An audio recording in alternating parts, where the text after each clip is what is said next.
Hello दोस्तों, welcome back. My name is Neeraj Sharma. समय समय पर इस तरह की घटनाएं हमारे सामने बहुत ज़्यादा होती हैं कि फलाने कब्रिस्तान में से लाश को चोरी कर लिया गया, या फिर फलाने वाले कब्रिस्तान में लाश के साथ में छेड़खानी करी गई। कई बार क्या होता है, इस तरह की घटनाओं में बड़े बड़े जो माफिया होते हैं उनका नाम आता है। माफियाओं का नाम इसलिए आता है कि वो लाश को चुराने के बाद, यानी कब्रिस्तान में से लाश को चुराने के बाद उनकी तस्करी किया करते हैं। और कई बार इस तरह की घटनाओं में जो नाम आता है वो आता है बड़े बड़े मेडिकल इंस्टीट्यूट का, क्योंकि वो लाशों को चुराने के बाद उनके बॉडी पार्ट्स के साथ कई बार अपने स्टूडेंट्स के लिए एक्सपेरिमेंट किया करते हैं। लेकिन आज का जो केस है वो बिल्कुल डिफरेंट केस है, क्योंकि आज के इस केस में मैं आपसे बात करने वाला हूँ एक ऐसे व्यक्ति के बारे में, एक ऐसे इंसान के बारे में जो कब्र के अंदर जाने के बाद लाशों के साथ सेक्स किया करता था। यानी एक ऐसा इंसान जिसे लाश के साथ में सेक्स करने की आदत थी। ये बात सोचकर भी बहुत ज़्यादा हैवानियत वाली लगती है, बट ये बिल्कुल सच्ची बात है। तो बिना किसी भी टाइप का समय बर्बाद करते हुए इस घटना की पूरी डिटेल्स आप तक पहुंचाने के लिए मैं आपको लेकर चलता हूं पाकिस्तान में। पाकिस्तान के कराची में एक जगह है लियाकतबाद, और उसी लियाकतबाद में एक कब्रिस्तान है। उस कब्रिस्तान में काम करने वाले लोग कब्रिस्तान के थोड़ा सा बाहर को जाकर शाम को बैठकर आराम से एक दूसरे के साथ में गप्पे लड़ा रहे थे। हल्का हल्का अंधेरा हो चला था, यानी इतना अंधेरा हो चुका था कि आकाश में छोटे छोटे जो तारे हैं वो टिमटिमाने लगे थे। वो लोग आराम से बैठकर गप्पे लड़ा रहे थे, आराम से बातचीत कर रहे थे कि अचानक एक लड़का उनके पास में बहुत तेज दौड़ता हुआ आता है। जब उन लोगों की नज़र उस लड़के की तरफ जाती है तो वो देखते हैं कि उसका जो शरीर है वो पूरी तरह से पसीनों में तरमतर है। उसकी आंखों में खौफ नजर आ रहा था और उसका शरीर एक तरह से मान के चलो कि पूरी तरह से पीला पड़ गया था। वो उनके पास आता है बिल्कुल डरा हुआ, सहमा हुआ, और अब वो लोग उस लड़के से पूछते हैं कि क्या हुआ। तो वो उन सारे के सारे लोगों को वहां से उठाकर कब्रिस्तान में अंदर की जगह लेके जाता है और एक कब्र के अंदर इशारा करता है। और जब वहां का मंजर वो सभी लोग देखते हैं तो वो भी बहुत ज़्यादा घबरा जाते हैं। अब वो उससे जैसे ही बात करते हैं, बात करने के बाद वो लोग उसे पीटना शुरू कर देते हैं। वो लोग उसे पीट पीट कर मार ही डालते कि जैसे तैसे वहां पर पुलिस आ जाती है। अब पुलिस उस व्यक्ति को अपने साथ थाने लेकर चले जाती है।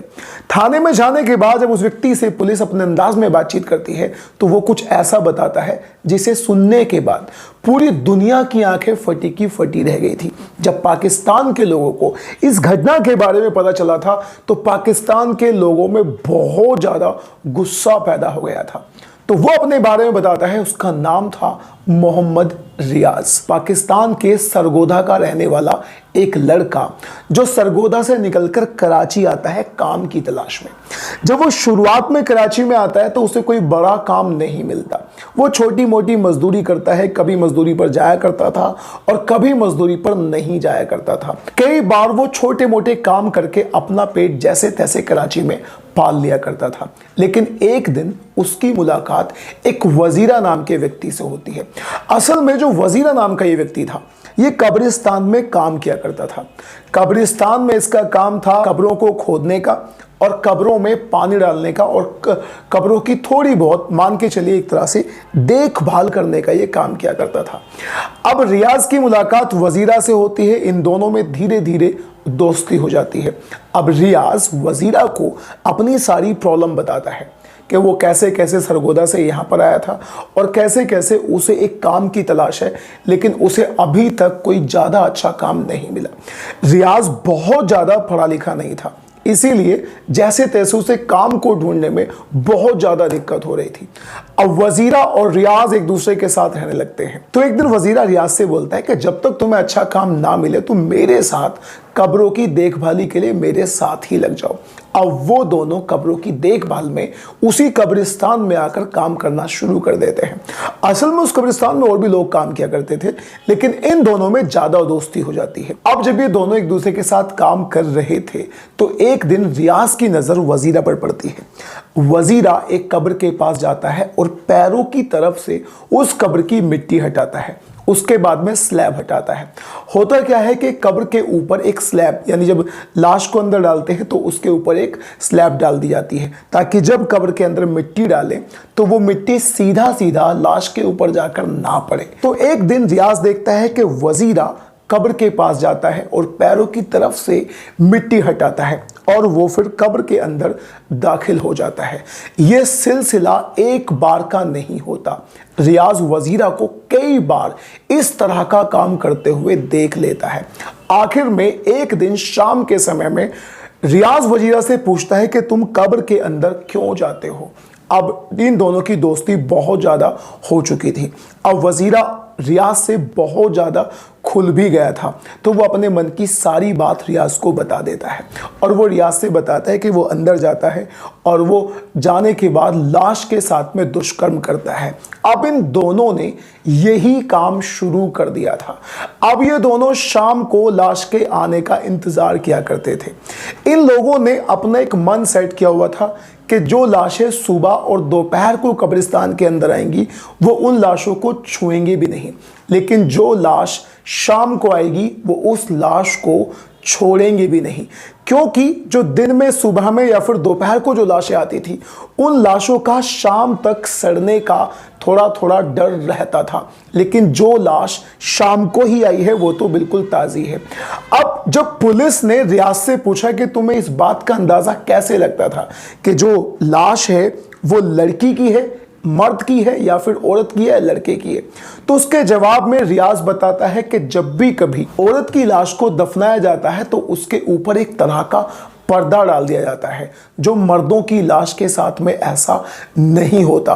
तो इसी तरह से वो लोग मर्दों की और औरतों की लाश में एक तरह से मान के चलिए कि अंतर कर लिया करते थे।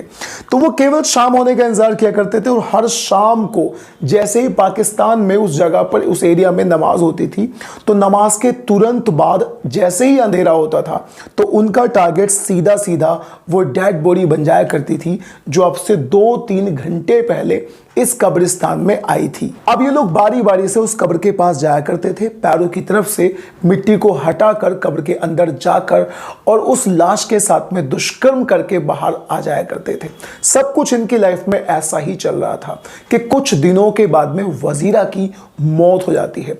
असल में वजीरा बहुत ज्यादा नशे किया करता था और इस नशे की ही वजह से उसकी मौत हो जाती है।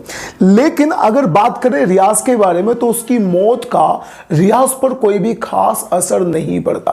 उसकी मौत के बाद वो फिर अकेले ही इस काम को करना शुरू कर देता है।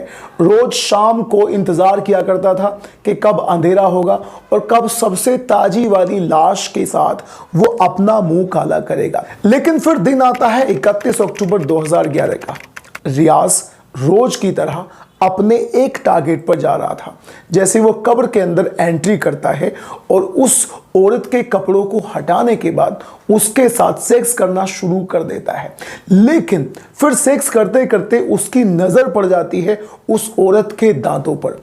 जैसे ही वो उसके दांतों को देखता है तो उस औरत के दांत असल में चमक रहे थे। उनमें एक बहुत ज़्यादा अजीब ही तरह की चमक सी थी। फिर उसकी नज़र सीधा सीधा उस औरत की आंखों पर पड़ती है। वैसे तो कब्रिस्तान में दफनाए जाने वाले हर मुर्दे के चेहरे पर कपड़ा डाला जाता है, लेकिन उस कपड़े को बहुत ज़्यादा टाइट नहीं किया जाता। कुछ लोगों का मानना है कि कपड़े को टाइट कर देंगे तो मुर्दा सही या ठीक ठाक कंडीशन में नहीं हो, लेकिन वो तो मुर्दा है। लेकिन उसके बावजूद भी लोगों का ये मानना है। कुछ लोग तो लाशों को दफनाने के बाद उनकी बहुत ज्यादा मनपसंद चीजों को उनके साथ ही डाल देते हैं। वापस आते हैं रियाज पे। जब रियाज उस लेडी के साथ में, उस लेडी की लाश के साथ में सेक्स कर रहा था तो उसके दांत और उसकी आंखें चमकना शुरू कर देती हैं, जिसके बाद रियाज को लगता है कि या तो इस औरत के अंदर भूत आ चुका है या फिर ये औरत भूत बन चुकी है, और वो पूरी तरह से डर जाता है। डरने के बाद उसकी हालत ऐसी हो जाती है कि उसके पूरे शरीर पर पसीना ही पसीना आ जाता है। उसकी आंखें बिल्कुल लाल हो जाती हैं, उसका शरीर पीला पड़ जाता है और वो बिना कुछ आगे पीछे देखे बदहवाश हालत में जैसे तैसे उस कब्र में से निकलने के बाद बिल्कुल आंखें बंद करके भागना शुरू कर देता है। कब्रिस्तान से बाहर जाने के बाद उसी कब्रिस्तान में काम करने वाले और भी लोग जैसे ही वो अपने दोस्तों के पास जाता है तो उसकी ऐसी कंडीशन यानी बिल्कुल बदहवास कंडीशन में उसको देखकर वो उससे पूछते हैं कि तुम्हारे साथ क्या हुआ। फिर वो उन्हें अपनी कंडीशन बताता है और कब्र के पास ही उन्हें लेकर जाता है।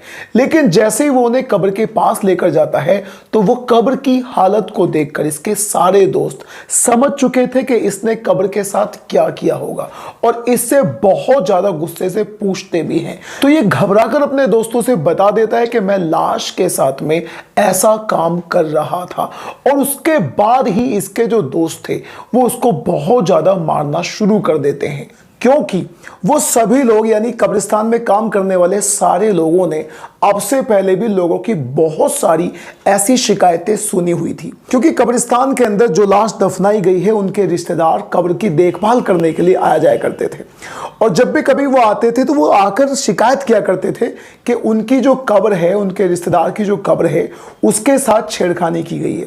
लेकिन कब्रिस्तान में काम करने वाले लोगों को हमेशा लगता था कि शायद किसी कुत्ते ने या किसी जानवर ने ये छेड़खानी कर दी होगी। अब उनका ये शक पूरी तरह से विश्वास में बदल चुका था।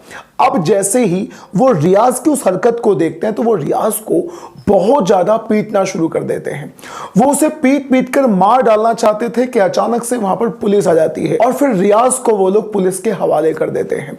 अब पुलिस जब रियाज को कब्रिस्तान में लेकर आई थी, क्योंकि पुलिस इस बात की पूरी तरह से पुष्टि करना चाहती थी यानी कंफर्म करना चाहती थी कि किस किस लाश के साथ में उसने वो सारा का सारा अपना गंदा काम किया था।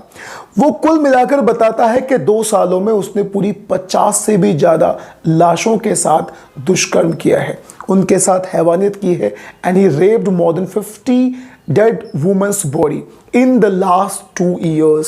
फिर वो बाकी ये भी बताता है कि उसके दोस्त की डेथ के बाद भी उसने 8-9 लाशों के साथ किया था। जब उसका दोस्त जिंदा था तब भी किया। अब जब पुलिस उसे कब्रिस्तान में लेके आती है तो मरे हुए लोगों के ऐसे बहुत सारे रिश्तेदार थे जो इस घटना को सुनने के बाद कब्रिस्तान में आते हैं। वो बस यही दुआ मना रहे थे कि उनका जो रिश्तेदार है उसकी लाश के साथ उसने ये कारनामा ना किया हो, उसने उनके साथ में दुष्कर्म ना किया हो। जब ये घटना पाकिस्तान में लोगों को पता चलती है तो पाकिस्तान में पूरी तरह से हल्ला मच जाता है। यानी इस घटना ने पूरे पाकिस्तानियों को गुस्से में डाल दिया था और हर पाकिस्तानी यही चाह रहा था कि रियाज को कम से कम फांसी की सजा तो हो। लेकिन रियाज अभी भी जेल में बंद है और अपनी मौत का इंतजार कर रहा है। बात करें उसकी सजा के बारे में तो उसे अभी कुछ दिन पहले 15 साल की सजा सुनाई दी गई थी, लेकिन अभी तक उसे मौत की सजा या फिर फांसी की सजा नहीं सुनाई गई। अब इस घटना के बारे में, इस केस के बारे में आप जो भी कुछ कहना चाहते हैं डू इन द कमेंट्स, से इन द कमेंट्स। और अगर आपको इस तरह की क्राइम डॉक्यूमेंट्री, क्राइम स्टोरी सुनना अच्छा लगता है तो डू सब्सक्राइब।